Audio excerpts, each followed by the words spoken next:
Hello, I'm Sebastian. Welcome to Nine Nar Trees podcast. Today, I will summarize and review the book.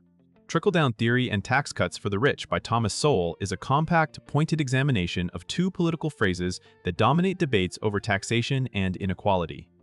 Rather than treating them as neutral descriptions, Sowell argues they function as slogans that can obscure how tax policy actually works and who is affected.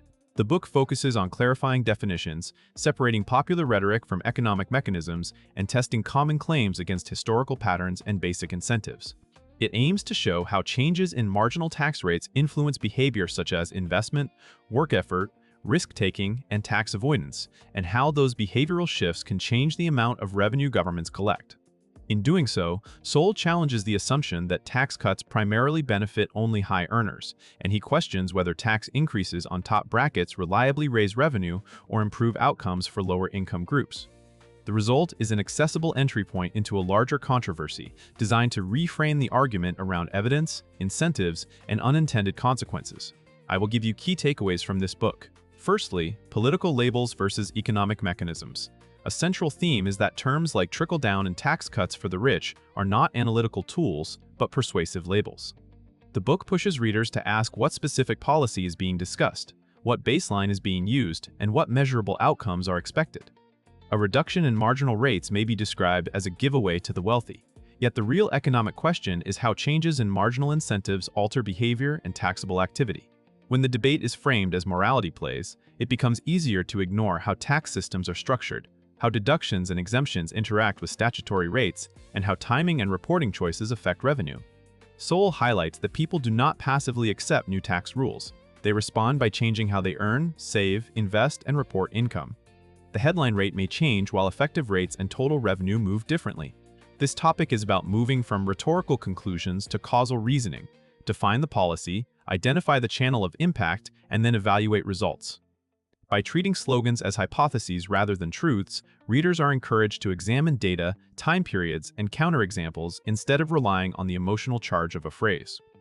Secondly, marginal tax rates and behavioral responses. The book emphasizes marginal tax rates because they shape the payoff to earning the next dollar, taking an extra risk, or investing in a venture with uncertain returns. Sowell argues that tax policy is not just about redistribution after income is earned. It influences how much income is created and how it is categorized. When top marginal rates rise, higher earners and businesses may shift compensation toward benefits, defer income, reclassify earnings, or reduce taxable activity, all of which can weaken the expected revenue gains. When marginal rates fall, the opposite can occur. Reported taxable income may rise because avoidance becomes less valuable, activity increases, and income is realized rather than delayed. This topic is less about claiming a single universal outcome and more about recognizing that the tax base is elastic. Policymakers often assume a fixed base and mechanically apply new rates, but the base can shrink or expand based on incentives. Readers come away with a clearer framework: revenue equals rate times base, and the base depends on human choices. Even if one cares primarily about fairness, understanding incentive effects is crucial to predicting whether a policy will deliver the funds and outcomes promised. Thirdly, tax revenue outcomes and the limits of static calculations. Sowell challenges the common assumption that increasing tax rates on the highest incomes necessarily increases government revenue.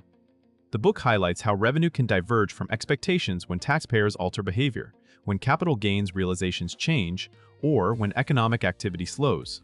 Rather than treating revenue projections as simple arithmetic, the discussion stresses the difference between static scoring, which assumes behavior stays the same, and dynamic realities, where behavior shifts. A key point is that high statutory rates can produce less revenue than anticipated if they encourage legal tax avoidance, discourage investment, or push income into less taxed forms. Conversely, lower rates can sometimes coincide with higher receipts if the taxable base broadens through more reported income or greater activity.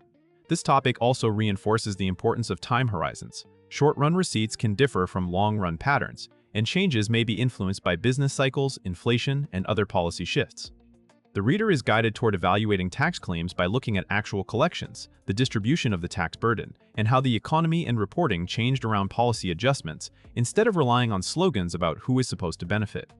Fourthly, who really pays? Incidence, growth, and opportunity. Another important topic is tax incidence, the idea that the legal payer of a tax is not always the one who ultimately bears its cost. The The book encourages readers to consider how taxes on investment returns, corporate profits, or high incomes can affect hiring, wages, prices, and the availability of capital. If higher taxes reduce investment, productivity growth may slow, which can limit wage growth over time. In that sense, a policy aimed at the top can have broader consequences for workers and consumers, even if the tax is collected from a small group. The trickle-down phrase is often used to dismiss the possibility that policies affecting capital formation and entrepreneurship could improve living standards more broadly. Sowell pushes back by emphasizing how economies expand through accumulation of capital, innovation, and the organization of production, not simply through transfers. This does not require the claim that every tax cut is good or that distribution never matters. Instead, the topic invites readers to trace pathways from policy to real-world outcomes. How do investment incentives influence business expansion, job creation, and wage trajectories? And what trade-offs exist between immediate redistribution and long-run growth? Lastly, evaluating policy claims, evidence, comparisons, and unintended consequences. The final topic is a method for judging tax arguments in a disciplined way. Sowell urges skepticism toward claims that are framed as obvious, whether they assert that tax cuts only help the rich or that cutting taxes always pays for itself. The book promotes comparing different periods and jurisdictions, watching for shifts in taxable income, and paying attention to policy details such as the structure of brackets, the treatment of capital gains, and enforcement. It also highlights unintended consequences. Policies designed to punish or reward certain groups can change the composition of economic activity, alter how income is reported, and create loopholes or distortions that benefit sophisticated taxpayers while doing little for stated goals. The broader lesson is that good intentions do not guarantee good outcomes, and that distributional slogans can distract from measurable results. Readers are encouraged to ask practical questions before endorsing reforms. What is the goal? Higher revenue, or different distribution, or faster growth? What behavior will change in response? What historical evidence supports the prediction?